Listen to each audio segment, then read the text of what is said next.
Hi,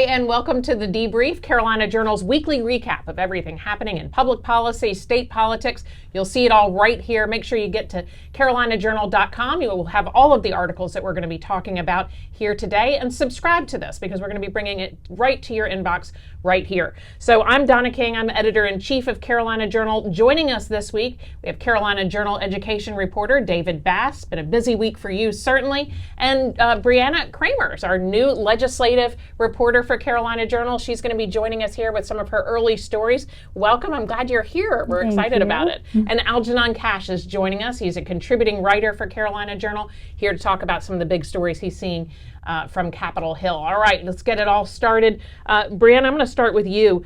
This week, Republican House members are calling for Governor Cooper to intervene and to get in and secure North Carolina because of the border crisis in Texas. Tell me what happened at this press conference. Yes, absolutely. So all House Republicans, they sent a letter to Cooper this week asking him to help Texas and help Governor Greg Abbott in securing the border. And so they sent this letter and held a press conference on Wednesday, and they want him to take action and to do something to help Texas, but to also help North Carolinians, because this is an issue that's affecting everybody in the country as illegal immigrants kind of enter through the southern border, but then disperse throughout the whole country, which can definitely be bringing some security issues as well to the state, and some drug issues as well. Right now, what are these 72 Republicans asking for in this letter? So their three requests are to stop discretionary cooperation with the federal government to house illegal immigrants. Second, they want Governor Cooper to commit to signing legislative mandates to cooperate with ICE and local police departments in the state.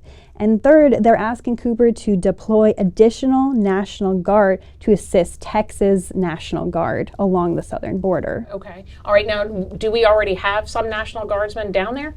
Yes, we do. We actually have 125 that are stationed right now in Eagle Pass, Texas. So during yesterday's press conference, Speaker Tim Moore actually mentioned that he went down to Eagle Pass a couple months ago, and he saw for himself illegal immigrants crossing the border. He saw that they would get detained, and then after they would be released and told to come back in 5 years for a court date. At 5 years, wow. All right, so you're living in the Greensboro, Winston-Salem Triad area. Tell me, is this a concern, do you think, that really leaves Raleigh? Is that something that you're seeing in your community? I think it's a concern. It's not something that you hear much about in the Triad area. It's not something that you hear debated or mentioned mostly. But it is a huge concern. I think it's a huge concern for every state in the union. Right. However, I would say that I think House Republicans would be better served by calling on the United States Senate and our Republican senators, Ted Budd and Tom Tillis, to actually work with Congress to actually fix the border. Despite, I know former President Trump doesn't want a deal done right now because that may hurt his re-election chances, but it's something that we need to be talking about. And ultimately, we need comprehensive immigration reform. I think the entire immigration system is broken. We do have people that want to be in this country, but we need to figure out a legal way and a pathway to get people here. Very interesting. Yeah, what are your thoughts on this? Yeah, one thing that just stood out to me was on the whole issue of drugs crossing the border.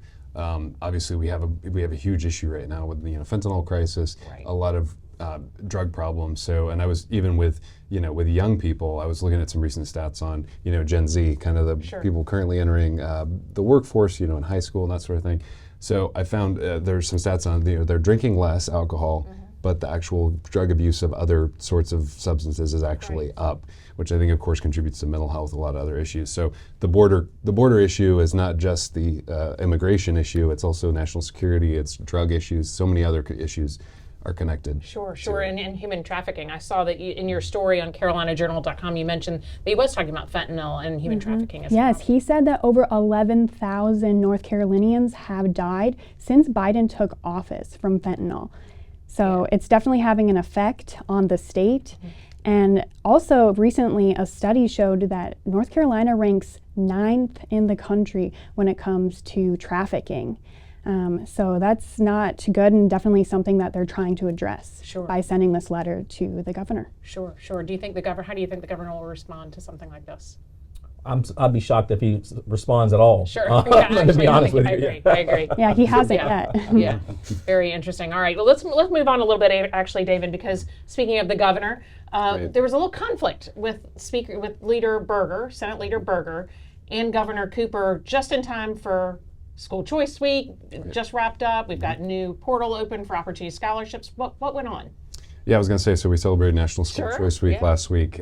So the governor's office, Governor Cooper's office, had put out a press release kind of taking Senator Berger to task for some comments that he made during a National School Choice Week event. And essentially what Senator Berger had said that the whole idea of if a student leaves a public school and goes to an alternative option, the idea that the money shouldn't follow them, it should stay at that school, is kind of ridiculous. So basically what Cooper said in response was, well, see, finally the Republicans are admitting that when school choice actually does rob public schools of their funding.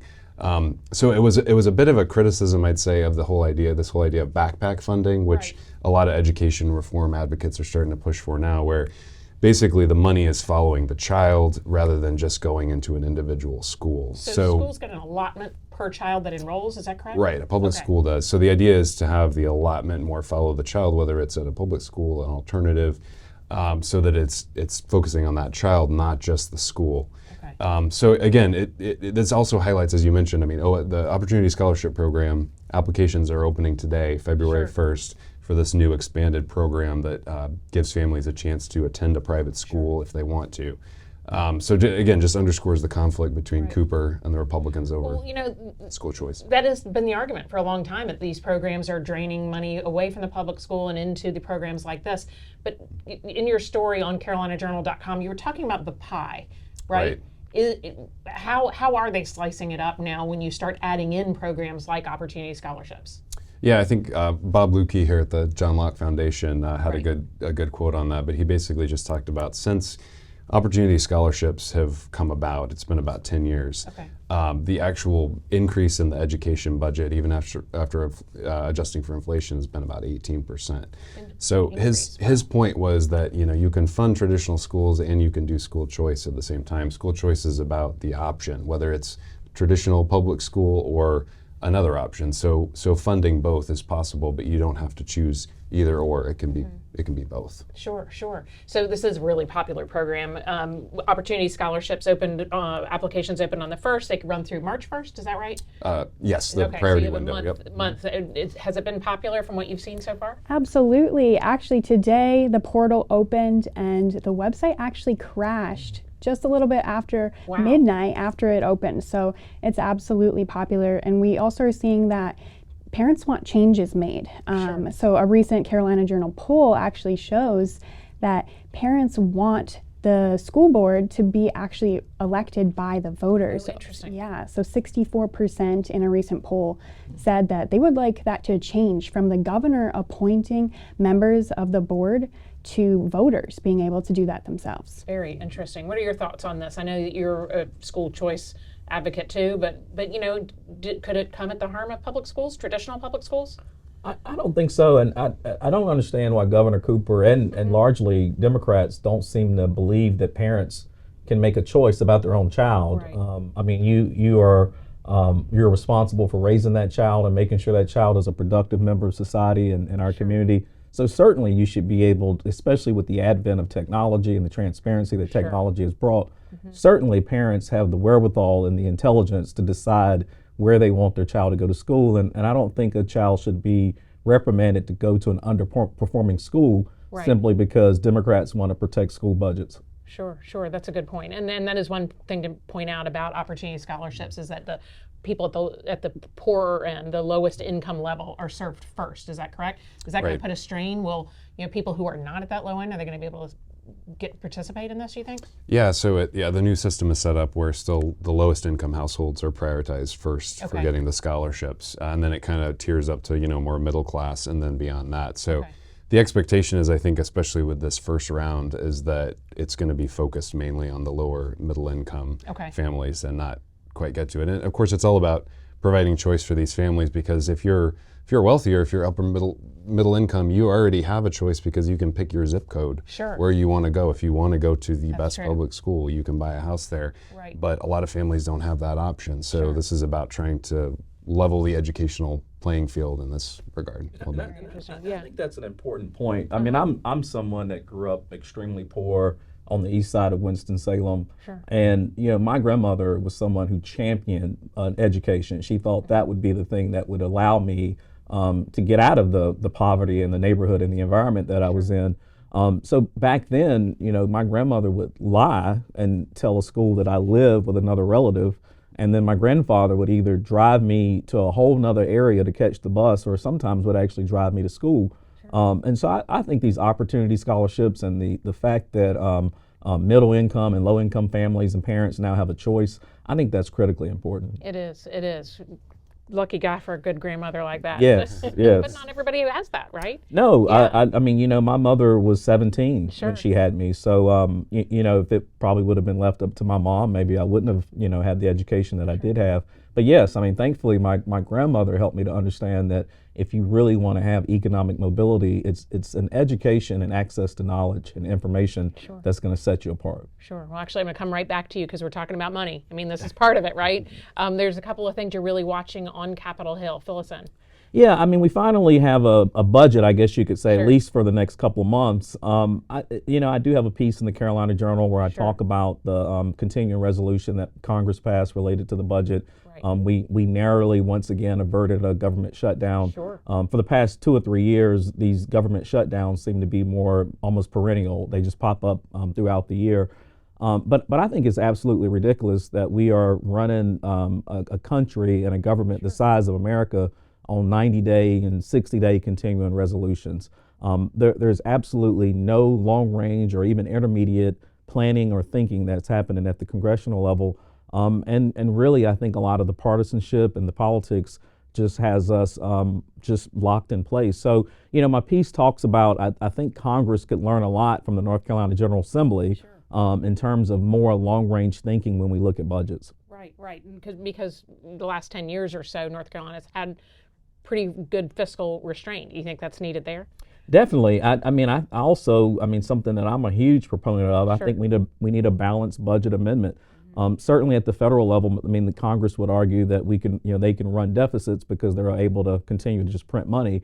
But all of the new money going into the money supply is one of the reasons why inflation is running rampant the way it is. So I think the way that we are managing this country's finances is asinine, to be honest with you.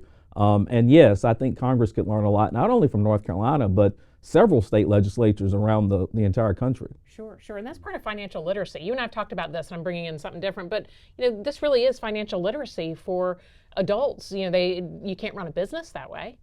Yeah, I mean, you can't spend more than you take in. I mean, it's too much common sense. I mean, so maybe that's why it's difficult for Congress to understand it. Exactly. But yes, I mean, and then again, I mean, as with the economy the size that we have in this country, it is very difficult for business owners to plan and understand what's going on. Even the federal agencies, I mean, the heads of these federal agencies can't really plan because they don't know if they'll have access to resources beyond March of this year. You know, so I think, you know, I understand that right now we're in a unique space in this country in terms of the partisan divide. But when it comes to the country's fiscal state and our finances, that's really where we need to come together and really start thinking more intermediate and long term. Interesting. And Brianna, you've covered Capitol Hill before coming to Carolina Journal. You think that there's an appetite for that? What are your thoughts on it? Absolutely. I mean, every few months now we're seeing another $1 trillion tacked on to the national debt. It's happening every few months now. We just passed 34 trillion. So yeah, it's happening so frequently now that the people, American citizens, are tired of it and are wanting a balanced budget amendment, like you mentioned, or anything to try to get our fiscal sanity back in this country. So yeah, when you look to the state legislatures, almost every state legislature follows a balanced budget.